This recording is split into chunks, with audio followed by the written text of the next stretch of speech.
Well, hello and welcome to Faith, Philosophy and Life with me, Mr. Sheldon. It's great to see you again. Behind me is an image of my old cat, my dearly departed Jet. Love Jet very much. He was a very faithful soul.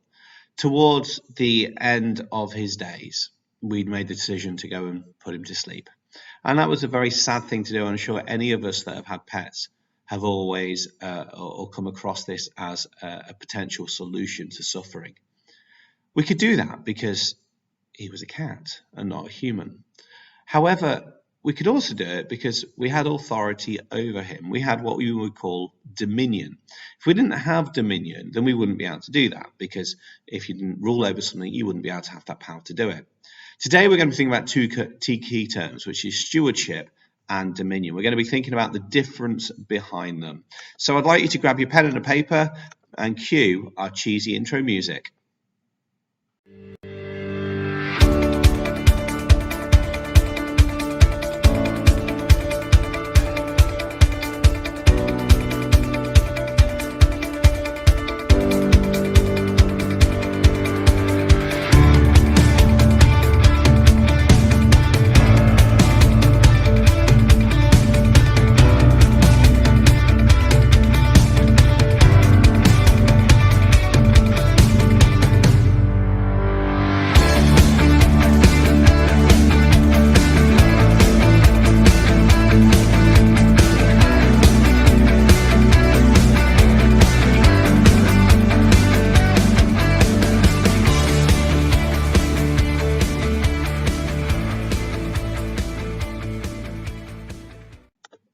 Okay, so welcome back. So our title today is Why Should We Care About the Environment? Why should we care about the environment? And our learning objective is to understand Christian roles of stewardship. As usual, please pause me as we go, because I'm trying to get through these fairly quickly, so you don't have to spend all day listening to me. So we're going to gain information from various sources before combining it into one document. It's going to be good if we can state what Christians mean by stewardship and dominion. It's going to be great if you can explain what Christians believe their duties are with regards to the environment, and even better if we can suggest reasons why Christians think that they have duties towards the environment. There's sort of three main parts of this lesson. There's a media clip. We're going to learn some information about a Christian charity. We've got some research and then an exam question as well. Before we do that, however, here are some key terms for this lesson, but they are all jumbled up. Let's see if you can work out what these key terms are. So pause me now and try and see if you can identify what these key terms are.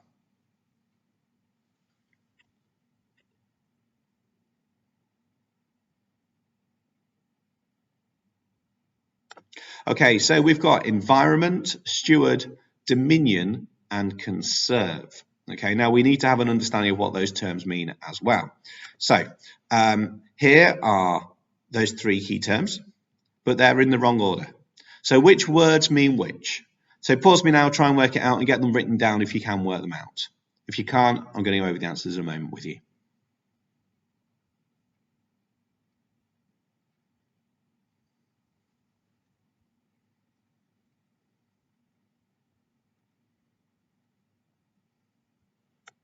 Okay, so there are the answers linked up for you. So environment is the natural world around us. You've got stewardship, which is looking after the world, and dominion, which is managing the world or ruling over the world. So if you think football matches, you've got stewards. They're there to look after people. That's the idea. That's where stewards, that's the explanation of the word steward. So a steward is someone who looks after you. Dominion is something if you have power over you. Do not confuse dominion with minions, very different things. Minions are the little yellow creatures that run around that are ruled by things. Dominion means to rule over it. Okay, so we're going to look at A Rocha now. A Rocha is a Christian charity who were based on Wirral, and now they're based in Portugal, and they are stewards. And they're a very unique charity. They're very different than Greenpeace in many, many ways, even though in some ways they look quite similar.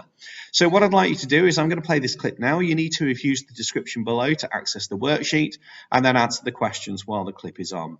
So I'm going to hand over to A Rocha now, and then you're going to come back to me. I'll see you in a few. It's a story we hear every day. Forests destroyed. Oceans overfished, and the atmosphere polluted. the story of paradise lost. We've changed the face of the earth. We've even changed the climate. It's time we changed.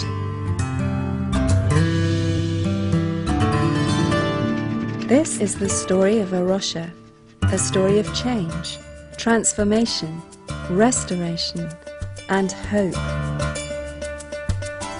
Arusha is an international conservation organization that's working to show God's love for all creation.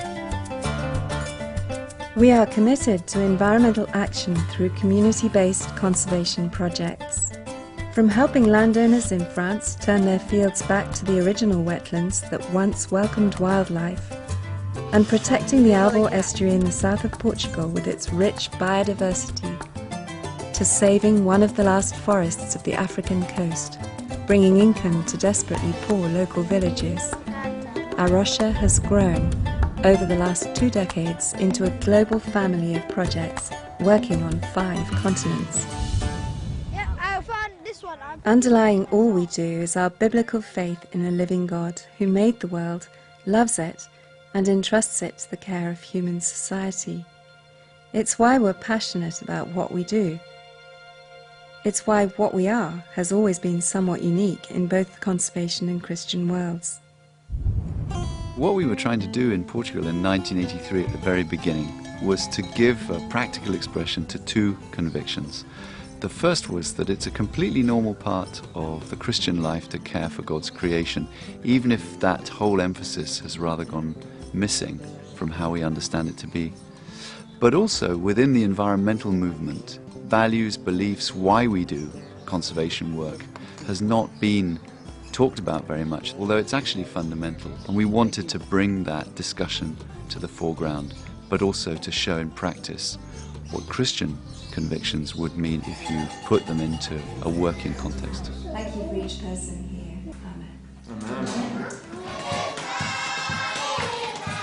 We're now seeing tremendous possibilities for Arusha developing worldwide, and one particular thing is exciting us, and that is that often where you find biodiversity hotspots, and those are relatively small areas on the planet, you sometimes find major concentrations of Christians as well.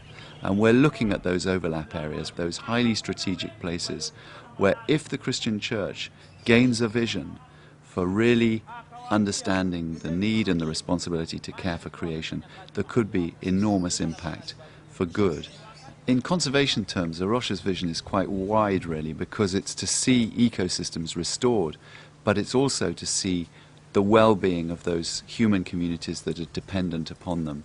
So you're talking about restoration ecology, but at the same time you're sometimes talking about developmental economics or sustainability. It's a very wide vision.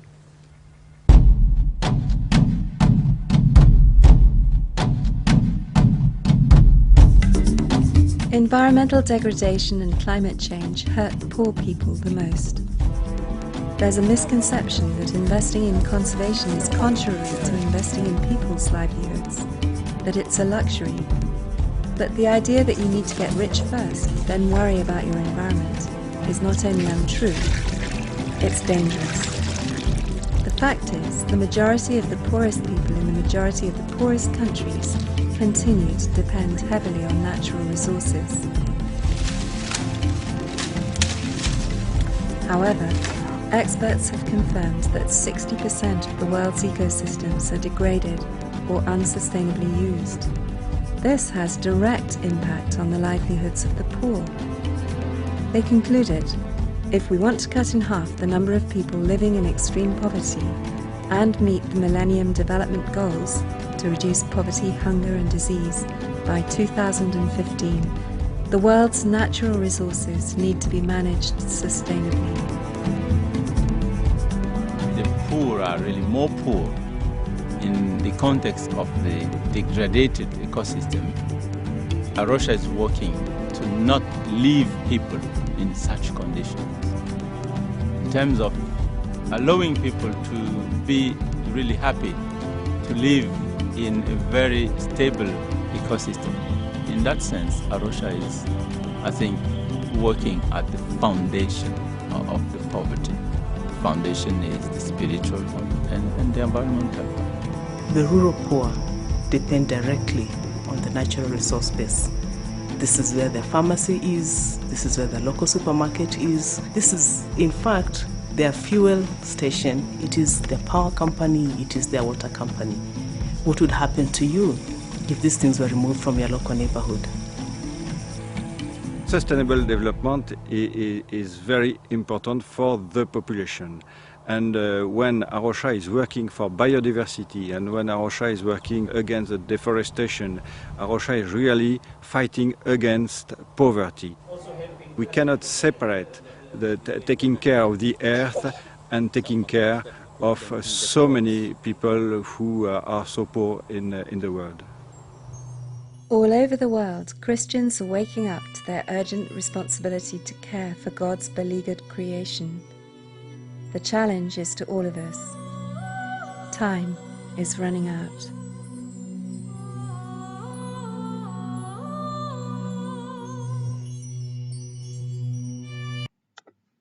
Okay, so this lesson then, we said it'd be good if we could state what Christians mean by stewardship and dominion, and it will be great if you can explain what Christians believe their duties are towards the environment. So, also in the link below, you will have found a grid. There's one with a little bit more support there and one without the support. And you'll also find an information pack PDF. I'd like you to access that, and I'd like you to complete that grid using that information. As you see, the boxes aren't very big. That's deliberate. You're not after a huge amount of information in each box, but you are after a little bit of information because it's breadth, not depth on this one. So give it a go and then come back to me. So pause me now, access the clip below, and then come back to me.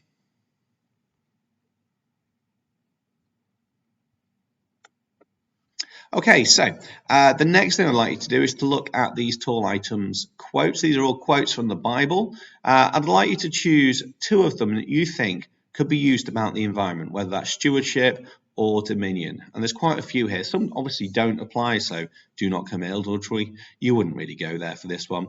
But which ones would you choose for the environment? And just get those down in your notes. You're going to need those in a moment.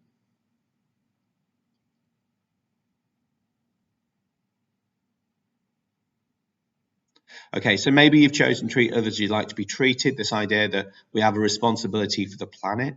Maybe you've got love your neighbour. That's very much what a Rocha do. Maybe you've got the love of the Lord your God. God created the planet, therefore we have to respect it. We have to look after it. You might have created in God's image, but please do not murder. Because do not murder only really applies to humans. You can't murder an animal, you would kill an animal. That phrase very much is determined entirely about people rather than animals. Okay, so not really an exam question per se today, just something for you to make a note of.